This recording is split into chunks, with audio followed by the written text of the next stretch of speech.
Hello, Leaf Nation. Welcome to the show. Yes, Tuesdays with Schwartz. We are trying some new things out. Hopefully you like them.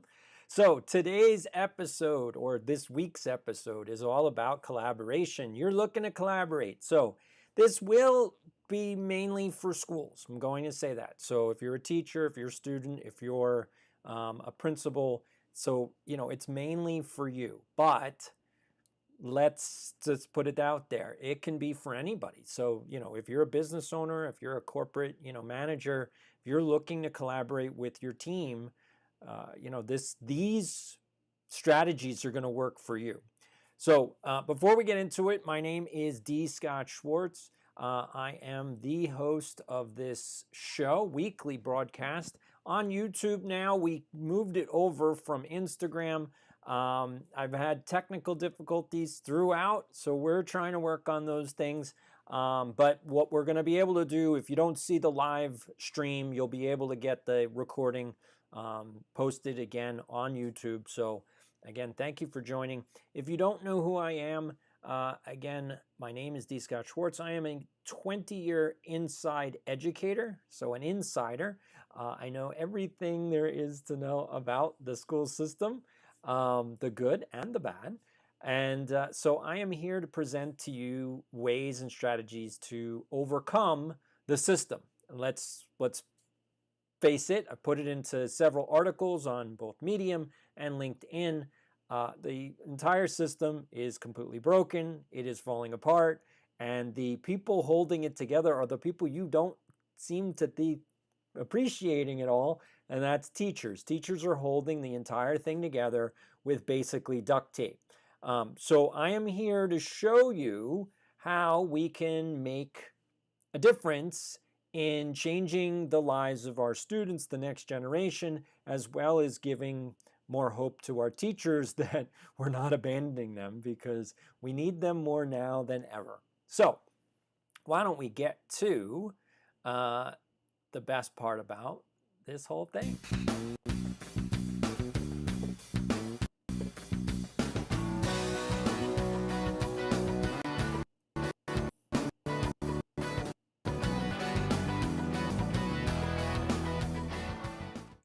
So thank you so much again. All right, so let's get started. Okay, collaboration. So one of the things that I want to make very clear is there's a huge misconception about what collaboration is.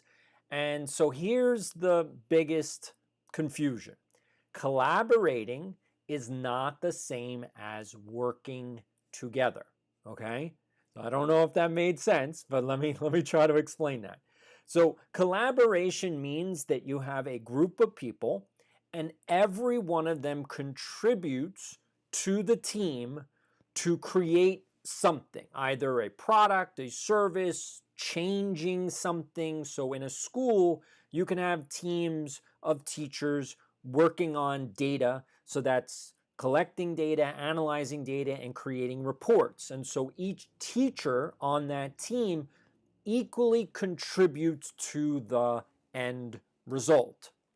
If you're in a business, let's say you have a project, and so the project manager is the team leader, but they need collaboration from all the team players, and each player must contribute in order for that project to move forward. Now, here's where that becomes a problem, is that when you only have people who work together and not real collaboration, then the top performers carry the rest of the people. And this is what's happening in your business. This is what's happening in schools. This is what's happening all over the place. And so what kills morale is when your top performers get the same amount of credit as the people who didn't do very much. And they're like, but I did way more. Like, I carried this thing forward and I'm not getting the recognition that I feel I deserve. And so when teachers say they don't feel appreciated, that's really what they're talking about, is they're not getting the recognition for all of the work they did, not for their job, but covering the struggling teachers as well. Now, if your school has teachers that are covering for other teachers, that's a positive sign of a good school culture. The problem is that if you don't stop the teachers that are not contributing enough from dialing it back and saying, well, I guess I don't have to do as much because the other teachers are going to cover for me, you're going to burn out your high performers. And that is what's been going on for the last several years now. With, in 2018, a Wall Street Journal highlighted in a huge report that 1 million teachers quit at the end of that school year. I don't know about you, but our school system cannot handle 1 million teachers leaving in 1 year. We can handle about 200 to 250,000 teachers deciding to retire or quit. That's about it. That's about it. Once you start getting to the million people range, the $1 million question becomes, how long can this survive? And it's not. It's not. So just so you understand the statistics, there's about 4 million total teachers in the United States. So 1 million is 25% of the total teacher force. Like, that's devastating. It's devastating, okay? So 10% is about what we can handle per year. And that's typical of the teacher force, between retirements and people getting sick and all of these different things, and some teachers deciding, this isn't what I want to do. This isn't what I signed up for. But so collaboration is a huge way to get to that next level and to help teachers with what they're trying to do. So let me give you 3 keys to collaboration, which you can use right now in your school, because it's the beginning of school year, and I'm sure you want to do things to collaborate. So here are the 3 things. The first is that you need to know what every stakeholder in the collaboration cares about. Now, if you're building teams of teachers, then you need to know what each teacher cares about. You can't lump them all together unless they all care about the same thing. You need to know what each individual teacher cares about, because when we get to step number 2 and 3, that's going to be very important. Now, if you're a teacher and you're trying to collaborate, have your students collaborate in class, you need to know what each one of your students cares about. So because we're at the beginning of the school year, and I've seen so many memes going about, like, don't do trauma-induced activities, one being, the standard essay that every teacher does, and I laugh, and I don't know why they're doing it, but they do. Tell me what you did over the summer. Well, this is what I did on my summer vacation. Like, all of those things are a complete waste of time. Time wasters. And I don't know about you, but teachers, you don't have that much time to waste, so I don't know why you're doing it. But what you can do, and what would be very beneficial to you and to your students, is to actually ask the question, what do you care about? And really dive into, like, what the students actually covet. Like, is there something specific? Like, do they love sports? Do they love cars? Do they love sneakers? Do they love, clothing? Do they love designers? Do they love pop culture? Do they, like, what is it that they really, really care about? And the best way to answer that question is to do the opposite. What would make you upset if it no longer existed? That's how you get to the bottom of what they care about. Because they'll tell you, I love watching television. Okay, sure. But really, what would they be upset if it went away? Would they be upset if television went away? Probably not. Would they be upset if video games went away? Probably not. Well, depending on what age. But at a certain point, what do most kids at a certain age care about? It's their digital devices. That's it. So if they have a phone, oh my God, that is like life or death to them. So ultimately, what you have to understand is, what do they care about? Because you need to leverage their passion towards collaboration. And so that's where we get to key number 2. All right, so key number 1 is what do they care about? Each stakeholder. Key number 2 is you have to design a system that fosters the collaboration. Now, again, we talked about the misconception. There's a difference between collaborating and working together. Here's an example. If you put students at a table together and tell them to work together, that's not collaboration, right? So the reason that's not collaboration is because each one of the students do not have a vested interest in what is going on. And if you think that grades is the way to motivate kids, you have missed the boat. Grades are arbitrary. You make them up. I know you're like, I don't make them up. They're based on what students do. Yeah, but you could change the grading scale and you could change the system that you use and you could manipulate the grades any way you want. If you don't believe me, what's the bell curve? And if you've ever used the bell curve, you understand that grades are manipulated. Grades are arbitrary. Grades are meaningless. And the only reason that some students care about grades is because they have a trajectory that they're going to college.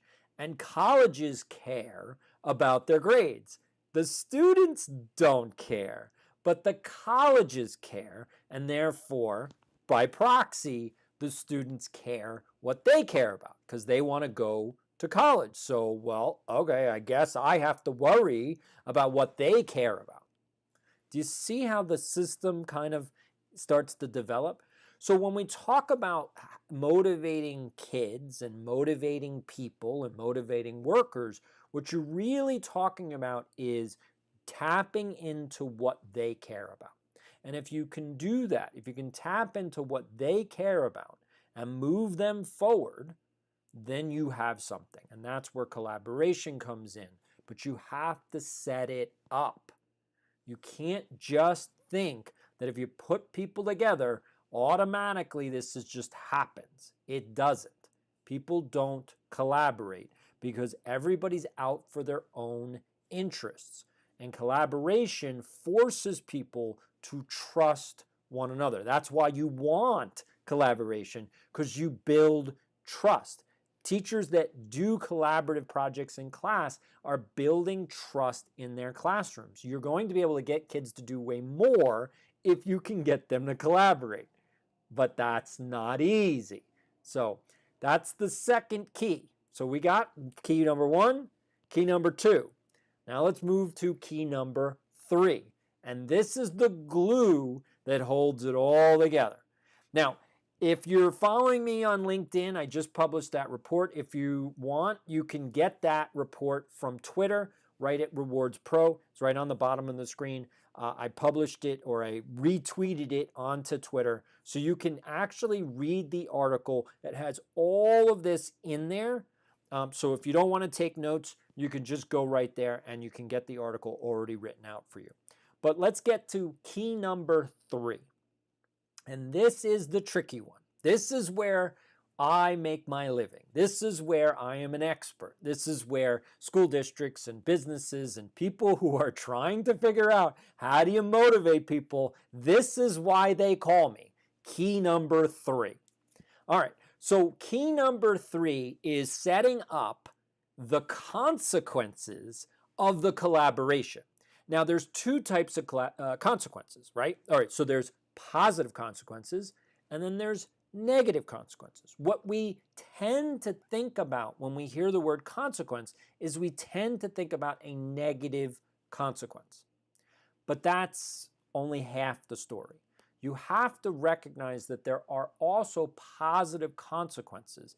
And if you recognize that, you can actually use that power to motivate.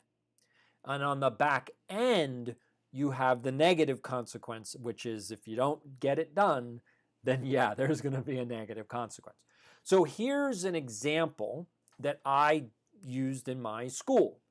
So I wanted to help my teachers spend less time lesson planning. They were all complaining that individually they were spending between 10 to 20 hours per week on their lesson plans. That's too much. I am going to say that right now. Way too much time on lesson plans. I think that the reasonable amount of time is 5 hours per week on your lesson plans, because there's 5 days, and if you spend an hour a day on a lesson plan, just in reviewing it and tweaking it, and then once a week writing 5 days out, that should take you about an hour to do. It should. If you've done all your homework, if you've done all your research, and you know what you're doing, if you know how to write a high-performance lesson plan, it really shouldn't take you that much time, more than an hour. If you're struggling and you're kind of like, yeah, but well, it takes me way longer than that, then I highly suggest you go to leafacademy.org and sign up for the mailing list. I will reach out to you and let you know about some classes that you can take, or even some videos that I've done that will help you with your lesson planning. All right, so let's get that out of the way. So that was the goal. Now, you would think, right, they're all complaining about spending too much time on their lesson plans. And they don't want to. But when I put them all together in a room and I said, okay, I want you to work together. See how I said that? I want you to work together and figure out a solution to how long you're working on your lesson plans. And it failed. I made the mistakes. It was, yes, the teachers didn't pitch in, but I didn't create a system for collaboration. I didn't follow key number 2. And so that's why the whole thing fell apart. So I went back to the drawing board and I said, wait a minute. I know that what they want to be able to do, I know we can make this happen. So I had to use my own lesson plan. And again, for teachers, think about this, and administrators and principals, you are the lead instructor of your building. You have to lesson plan out everything you want to do. So you need to have the objective, you need to have your activities, and you need to have this one key element that most teachers get in their lesson plans, and that is the end result. That's what ties everything together. I've used this analogy, and I'm going to use it again. It's the Karate Kid. It's the scene, wax on, wax off, where Mr. Miyagi brings it all together because Daniel, the student, is frustrated. He is done. He is quitting. He is telling Mr. Miyagi, I love you. You're a nice old man, but I am a student. I don't understand what you're doing. I don't know what all this wax on, wax off, up, down, side to side. I don't get it. I'm done. And Mr. Miyagi, a good teacher, understands in that moment he made a mistake. I don't think anybody realizes that in the movie. They're like, oh, it is such a powerful scene. No, it's a lesson in teaching. Mr. Miyagi understood he didn't wrap it up. He didn't give the end result. He didn't tell Daniel, this is what we're going to do. Okay, so here's the objective. I'm going to teach you karate. Here are the activities. First, you're going to do wax on, wax off. Second, you're going to do up, down, paint the fence. Third, you're going to do side to side, sand the deck. Okay, and those lead to learning how to do karate. And you need to trust me. This is so unconventional. No one will teach you karate like this. So it's going to look, but I'm telling you, this is what we're doing. And so Daniel would have had an idea, okay, I don't see it. I don't see the connection, but I trust that what I'm doing is for a purpose. And students will follow a teacher when they understand that there is a purpose to what they're doing. They may not see it yet, but there's a purpose. Now, the piece that Mr. Miyagi did, which you have to do as a leader, which I had to do as a principal and a superintendent when I wanted collaboration. If you're a CEO, president, if you want your team to collaborate, you have to think like this. So the piece, it's not just wrapping it up. It's then the next component, which is making that connection. So for Daniel, he had all these activities. Like I said, wax on, wax off, up, down, paint the fence, side to side, sand the deck. Mr. Miyagi knew that those were 3 separate actions in karate that he needed to learn. Daniel did not understand that connection.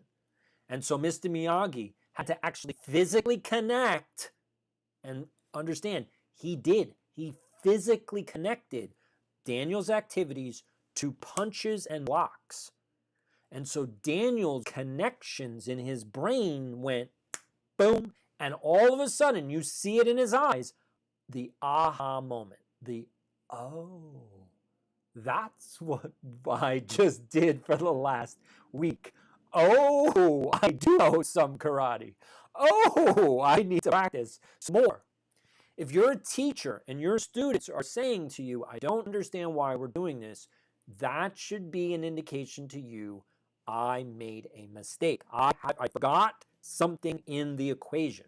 So it's either I didn't give the end result, so they don't understand where we're going, they don't understand the path, or you haven't made that connection between the activities and the objectives, so they get like, oh, this fits together. What I made the mistake is I put a team in a classroom and I gave them 60 minutes. In fact, I gave them 60 minutes every single week.